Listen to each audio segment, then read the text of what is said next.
In this guide, I'm going to show you how to log into another Instagram account without your password. Before we do get into this guide, make sure to like the video and subscribe to the channel with all notifications on. It really does help the channel and it lets us know that you want more content like this. We'd greatly appreciate it. And if at any point throughout this guide you did have any questions, just ask them down in the comment section below and we could help you out further. I'm going to be doing my best to reply to every single comment down there. But first things first, go ahead and open up Instagram.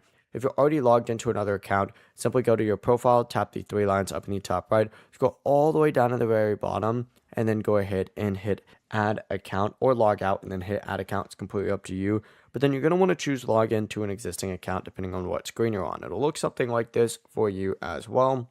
Instagram will then ask you for your phone number, username, or email plus your password. Since you obviously don't have that password, go ahead and tap forgot password instead and just enter in that username and email address or phone number. And then it's going to send a login code to that email or phone that's linked to that account. From here, you just got to check your messages or your inbox on your email, copy that code, enter it back into Instagram, and after that, choose the account you want to log into, and of course, you'll be signed in without needing the password. The process really is as simple as that. If you guys had any questions, ask them down in the comment section below, and we could help you out further. I'm going to be doing my best to reply to every single comment down there. Before you do leave this guide, make sure to like the video and subscribe to the channel with all notifications on. It really does help us out, and it lets us know that you want more content like this. We'd greatly appreciate it. Have a great rest of your day, though. Peace.